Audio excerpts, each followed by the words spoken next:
اچھا علامہ صاحب، آج کا جو ہمارا ٹاپک ہے بڑا اہم ٹاپک ہے اور زیادہ ڈسکس بھی ہوتا ہے، اسپیشلی اگر ہم آج کل کے دور کے ساتھ بھی اس کو ریلیٹ کریں، اور تب جو اس وقت کا دور تھا. تو سب سے پہلے تو یہ بتائیے گا کہ اسلام میں عورتوں کا جو مقام ہے اس حوالے سے ذرا رہنمائی فرمائیے گا.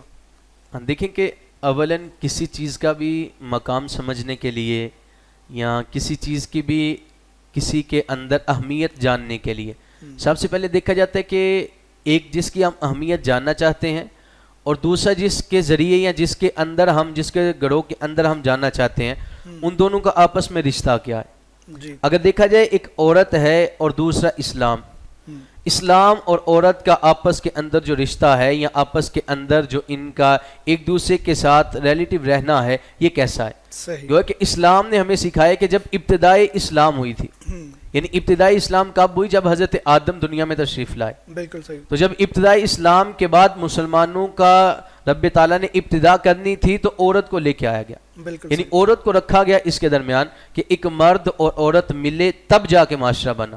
صحیح. یعنی اگر عورت اور مرد دونوں آپس میں نہ آتے، عورت کا مرد کے ساتھ نہ ہوتا تو اس صورت میں ملتا یہ تھا کہ معاشرہ نامکمل تھا. لیکن اگر یہ دیکھا جائے کہ اسلام نے عورت کو مقام کیسا دیا ہے تو میں صرف چند جملے رکھوں گا کہ ہر ذی شعور بندہ، ہر عقل والا اس کو ماننے پہ مجبور ہو جائے گا. یعنی کہ اسلام نے عورت کو حقوق کیسے دیے.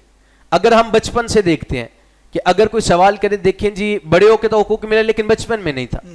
میں کہتا ہوں اگر جو ہی عورت کی ولادت ہوئی، بچی کی ولادت ہوئی تو اسلام بول پڑا بھئی اس کے ساتھ حسن سلوک کرنا، اس کو اچھا کھلانا، اچھا پہلانا. بھئی کیوں؟ وجہ کیا ہے؟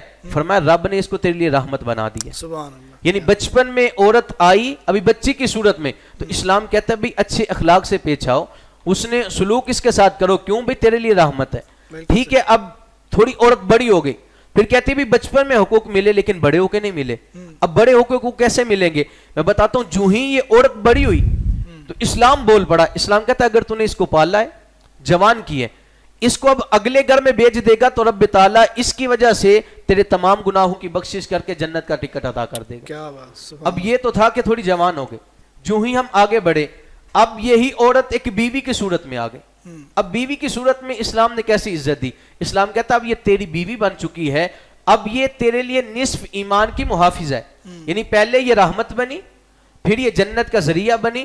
اب اسلام نے اس کو اتنے حقوق دیے کہ اس کا نصف ایمان بن گئے. اچھا نصف ایمان تو بن گئے، لیکن اب یہ عورت جو پہلے بچی تھی، جوان ہوئی، پھر ایک بیوی بنی. جو ہی یہ ماں بنی تو اسلام نے کہا کہ اب یہ ماں کے حقوق میں آ چکی ہے. بچوں اس کا احترام کرنا کیونکہ اللہ نے اس کے قدموں میں تمہاری جنت کو رکھ دیا. یعنی ابتدا سے انتہا تک دیکھیں. اگر مرد پیدا ہوتا ہے نا تو وہ کہتا ہے کہ میں نے ماں کی عزت کرنی ہے، اس کے قدموں میں میری جنت ہے. بالکل صحیح. اب جو ہی بڑا ہوتا ہے تو کہتا ہے بہن کی عزت کرنی ہے، اگر اس کو میں نے بہایا تو رب مجھے جنت دے گا. کیا بات. جو ہی آگے گیا تو کہتا ہے بھئی بیوی کی جو ہے نا عزت کرنی ہے، یہ میرے نصف ایمان کی محافظ ہے. اور یہی شوہر اگر آگے بڑھ جاتا ہے، بیٹی آ جاتی ہے تو کہتا ہے اس کو اچھے طریقے سے رکھنا ہے کہ میری رحمت ہے. اب اسلام نے پیدا ہونے سے لے کر آخری سٹیج تک عورت کو چاروں مقام پہ اتنی عزت دی، اتنے حقوق دیے کہ دنیا کے اندر کوئی بھی دین اٹھا کے دیکھ لیا جائے. تقابل ادیان کا دور ہے آج کل، لوگ بہت زیادہ کرتے ہیں. اگر تقابل ادیان میں حقوق رکھے جائیں عورت کے تو اسلام سے زیادہ کسی اور مذہب نے عورت کو حقوق نہیں دیے. بے شک.